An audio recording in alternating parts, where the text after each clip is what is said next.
Il nuraghe di Santa Sabina, detto anche di Santa Sarbana, è un monotorre in basalto accanto al quale si sviluppano delle tombe dei giganti e un pozzo sacro detto di Cherchizzo.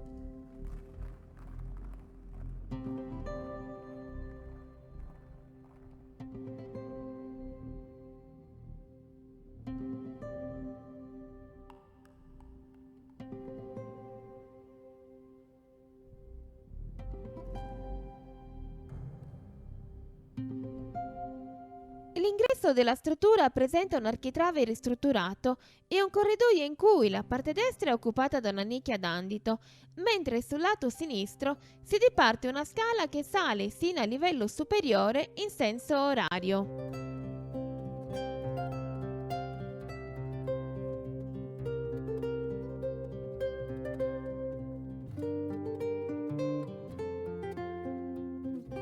La sala al primo livello è di forma circolare e presenta tre nicchie sistemate in maniera asimmetrica, più tendenti verso la sinistra di chi entra.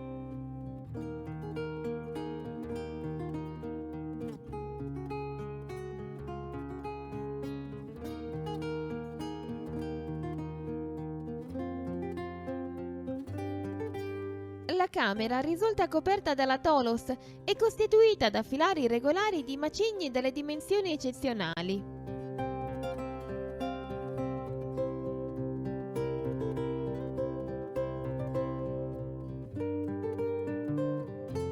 Se i conci esterni mostrano una faccia a vista in opera subquadrata, quelli interni sono di dimensioni colossali e in opera rettangolare, se non anche nastriforme.